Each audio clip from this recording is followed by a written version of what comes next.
Google Palpa channel हेरेर बसिरहनुभएका सम्पूर्ण दर्शक वृन्दहरूमा स्वागत छ। प्रिय दर्शक वृन्दहरू, लुम्बिनी प्रदेशकै ऐतिहासिक, धार्मिक र वातावरणीय दृष्टिकोणले प्रसिद्धि पाएको एक अत्यन्त रमणीय स्थल हो तानसेन। हरियो वन नेपालको धन भन्ने नारालाई यथार्थ चित्रण गर्ने यो ठाउँ श्रीनगर डाँडा तथा बारीलेके वनको काखमा रहेको छ।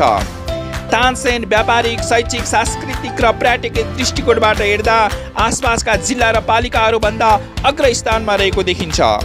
तानसेनको आकर्षण हो जैविक विविधता र रमणीय वातावरण। मानिस, पशुपन्छी र बोट बिरुवाहरूका लागि यहाँको वातावरण स्वर्ग तुल्य छ।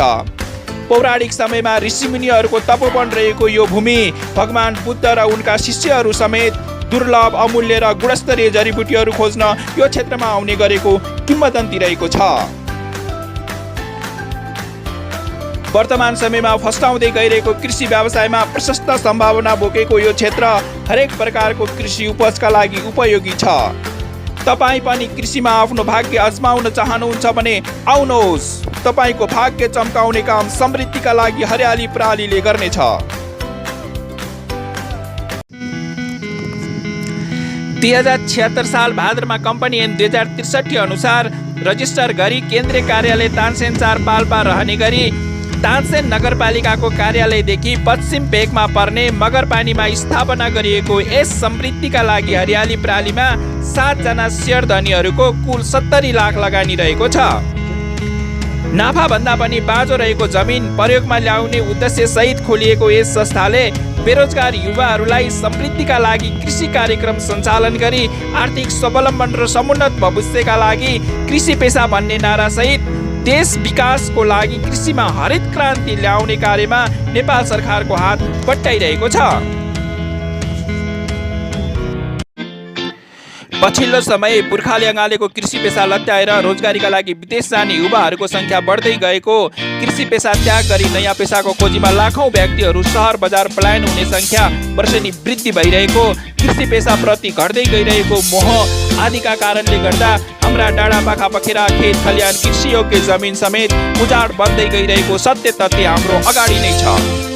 यी कुराहरूलाई मध्यनजरमा राख्दै समृद्धिका लागि हरियाली भन्ने नारा सहित कृषिमा रोजगारीको सिर्जना गर्ने प्रमुख उद्देश्यले गुणस्तरीय बोट बिरुवा, फलफुल, सागसब्जी, तरकारी, औषधिजन्य वनस्पति आदिका नर्सरी उत्पादन गरी फेरि हरियो वन नेपालको धन भन्ने नारालाई यथार्थमा परिवर्तन गर्ने गरी स्थापना गरिएको समृद्धिका लागि हरियाली प्रणालीले गुणस्तरीय वनजन्य, औषधिजन्य, फलफुलजन्य र सागसब्जीका नर्सरी उत्पादन गरी आफ्नै ठाउँमा पूर्ण र आंशिक रूपमा ठूलो संख्यामा रोजगारी दिने काम गरेको छ भने कृषकहरूलाई गुणस्तरीय नर्सरी उपलब्ध गराई उत्पादकतामा वृद्धि गर्न मद्दत गर्नुका साथै व्यावसायिक रूपमै कृषि गर्न चाहनेहरूका लागि 100% ग्यारेन्टीका साथ बोधिचित्त, रुद्राक्ष, श्रीखण्ड, एभोगार्ड, किवी, कागती, सुन्तला, रक्तचन्दन, लप्सी, तेजपत्ता, लालीगुराँस, चिउरी, लाखुरी, उत्तिस, राईखन्यो, अमिलो, टुनी, आँप, लिच्ची लगायत उन्नत जात जातिका जडीबुटी, फलफुल, तरकारीका बेर्ना तथा अन्य वनजन्य बिरुवाहरू सुपथ मूल्यमा उपलब्ध गराई कृषि उद्यमी बन्न चाहनेहरूका लागि सुवर्ण अवसर प्रदान गर्दै आइरहेको छ।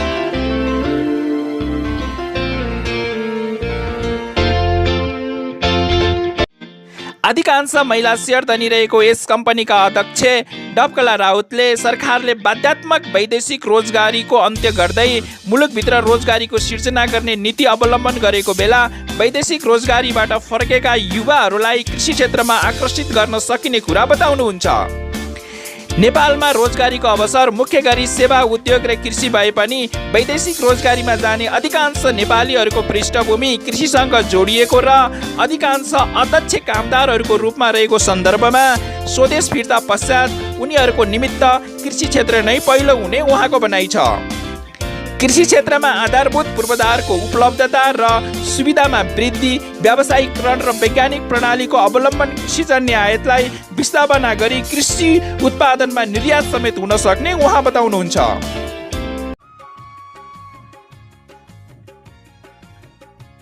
नमस्कार सबैलाई, म विष्णुबहादुर कार्की, समृद्धिका लागि हरियाली प्राइभेट लिमिटेड तानसेन 5 मा अवस्थित यो नर्सरी हो र यहाँ उपलब्ध हुन्छ र यसको खास उद्देश्य भनेको समृद्धिका लागि हरियाली सबैले चाहिँ वृक्षारोपण गरौँ अथवा बेर्नाहरू तयार बाँझो जग्गाहरूमा वृक्षारोपण गरौँ, त्यसपछि आय आर्जनमा वृद्धि गरौँ भन्ने पवित्र उद्देश्य राखेर यो संस्था स्थापना गरेको। र यो संस्थाको अध्यक्षमा कम्पनी अध्यक्षमा डबकला राउत हुनुहुन्छ अनि कम्पनी सचिवमा प्रेमबहादुर कार्की हुनुहुन्छ र यो अधिकांश महिला सेयर धनी रहेको कम्पनी हो र 7 जना मध्ये 5 जना महिला सदस्यहरू हुनुहुन्छ। समृद्धिका लागि हरियाली प्राइभेट लिमिटेड यसको केन्द्रीय कार्यालय तानसिम 4 पाल्पामा आधिकारिक केन्द्रीय कार्यालय छ भने यसको तानसिम 5 यो मोरपानी भन्ने ठाउँमा यसको नर्सरी हुने गर्छ र यहाँबाट उत्पादन भएको गत आर्थिक वर्ष 76-77 मा 90,000 कागतीका बेर्नाहरू, 20,000 टिमुरका बेर्नाहरू र अन्य 10-15 हजार गरी कम्तीमा पनि 5 लाख जति बेर्नाहरू यहाँबाट बिक्री वितरण गरिएको छ। र बिक्री वितरण गर्ने क्रममा पाल्पा जिल्लाका विभिन्न स्थानीय तहहरू, अर्घाखाँची, गुल्मी र सेङ्जाका विभिन्न गाउँपालिकाहरूले यहाँबाट बिरुवाहरू लानुभएको थियो र हामी भित्र बिक्री गर्न सफल भएका थियौँ। र यो 76-77 मा करिब 70-80 हजार लाखको बेर्नाको ट्रान्जेक्सन भएको अथवा कारोबार भएको यो अवधिमा यो समृद्धिको लागि हरियाली प्राइभेट लिमिटेड नर्सरीले यो 77-78 मा नयाँ थप कार्यक्रम जागलम गचम कहे नौजवान हो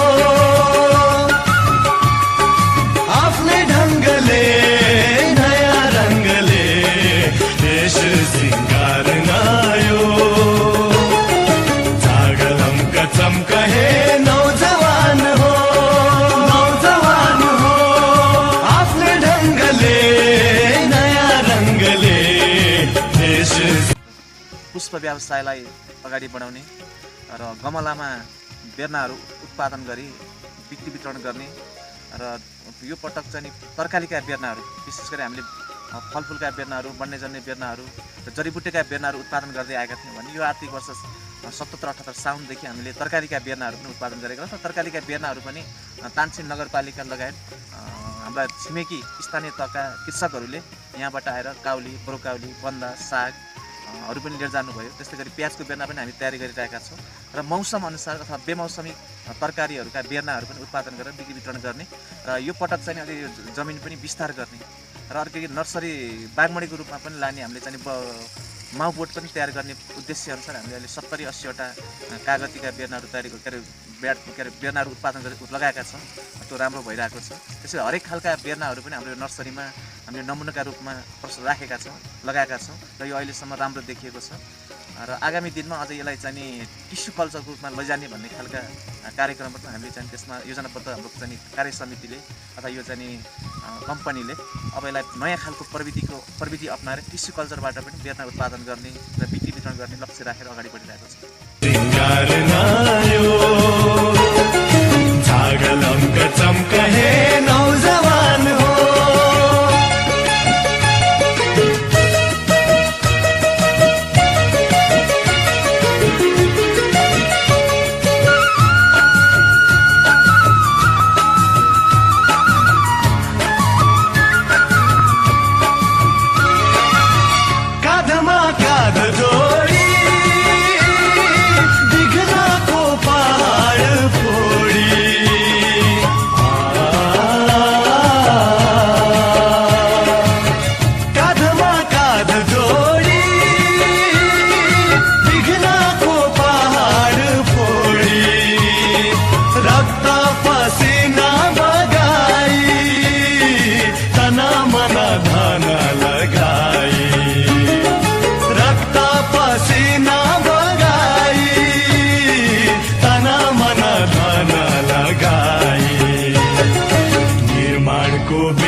यहाँबाट उत्पादन भएका जडीबुटीहरू, फलफुलका बेर्नाहरू लगायत अन्य बेर्नाहरू चाहिँ कृषक स्वयं यहाँ आएर लैजाने गर्नुभएको पनि छ र र केही चाहिँ नि गाउँपालिकाहरू अथवा स्थानीय तहहरूले समन्वय गरेर कृषि शाखाहरू मार्फत पनि बिक्री वितरण गरिएको छ भने अब हामीले धेरै बिरुवाहरूको अर्डर भयो भने हामीले चाहिँ होम डेलिभरीको सेवा दिने पनि तयारी गर्छौँ। यहाँबाट उत्पादन भएका बिरुवाहरू कृषकहरूले यहाँ नै किन खरिद गर्नुपर्छ भन्दा हामीले अरू नर्सरीहरूको तुलनामा हामीले जिल्ला दर रेट अनुसार नै बिरुवाहरू उपलब्ध गराउने, धेरै मात्रामा लाने बिरुवा किसानहरूलाई केही सहुलियत दिने कि भन्ने खालको पनि हाम्रो एउटा कार्य समितिले निर्णय गर्दैछ। र अहिले खास गरी सरकारी जिल्ला रेट जे छ त्योभन्दा हामी कुनै पनि महँगो दर रेटमा लिएका छैनौँ र धेरै लाँदाखेरि पनि हामीले त्यही अनुसारका सेवा सुविधाहरू दिने गरेका छौँ। कृषकहरूलाई परामर्श, खास गरी प्राविधिक परामर्श दिने गरेका छौँ। त्यसले गर्दा पनि यहाँबाट लाँदाखेरि र बजारको हिसाबले पनि फेरि सबैलाई आउनको लागि पनि यातायातको सुविधा भएको, बजारदेखि धेरै नजिक पनि भएको, नर्सरीभित्रै नै सवारी साधनहरू प्रवेश गर्न सक्ने, एउटा सामानहरू लान सक्ने भएको हुनाले पनि सम्पूर्ण आम कृषक महानुभावहरूलाई हाम्रै नर्सरीबाट लगेका बिरुवाहरू एक त गुणस्तरीयता छ र हामीले अहिलेसम्म कम्पोस्ट मलहरू मात्रै हामीले चाहिँ त्यो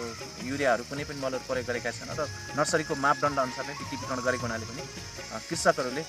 यहाँबाट लगेका बिरुवाहरूमा ढुक्का साथ हामीले जे भनेर बिक्री गर्छौँ त्यही नै हुन्छ अथवा त्यसमा चाहिँ केही फरक पाउँदैन, गुणस्तरीयतामा कमी छैन भन्ने कुराले गर्दा पनि कृषकहरूलाई यहीँ आएर हाम्रै नर्सरीबाट र फेरि अरू नर्सरीमा धेरै कुराहरू बिरुवा नहुन सक्छ, तर हामी सबै खालका बिरुवाहरू उपलब्ध गराएको हुनाले पनि अथवा कृषकका माग अनुसार हामीले कोर्डिनेसन गरेर पनि यहीँबाट उपलब्ध गराउने हुनाले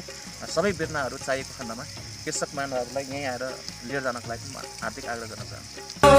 नौजवान हो आफ्नै ढङ्गले नयाँ रङ्गले देश सिंगार्न यो झागलम्क चम्का हे नौजवान हो। र यहाँ चाहिँ नि उत्पादित भएका बिरुवाहरूले एउटा चाहिँ नि आफ्नो घरमा रहेको नाङ्गा पाखा अथवा चाहिँ बाँझो जमिनलाई के अरे बाँझो जग्गालाई चाहिँ सदुपयोग ल्याउन मद्दत गर्छ भने अर्को यहाँबाट लगेका बिरुवाहरू अलिक बहुमूल्य खालका जस्तै बोधिचित्त, रुद्राक्षे भोजपुरबाट उत्पादित भएको रुद्राक्षे हो। यो एकदम बहुमूल्य खालको र राम्रो खालको गुणस्तरीयता भएको र यो चाहिँ नि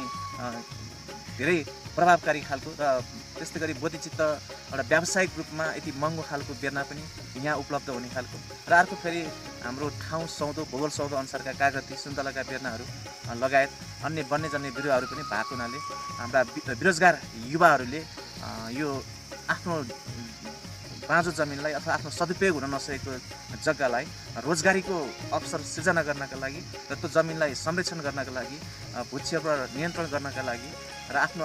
जीविका निर्वाह गर्न सक्ने खालको बन्नका लागि पनि यो वृक्षारोपण अभियान चाल्नुपर्छ। र त्यसको लागि तपाईँहरूले व्यवसाय रूपमा गर्नका लागि बोधिचित्त, रुद्राक्ष लगायत श्रीखण्ड, यो कागतीहरू, सुन्तलाहरूको चाहिँ बिरुवाहरू लगाएर लाखौँ आम्दानी गर्न सक्ने हुनाले पनि युवा वर्ग, खास गरी अहिलेका बेरोजगार युवा वर्गहरूले यो काममा लाग्नका लागि पनि म आग्रह गर्न चाहन्छु।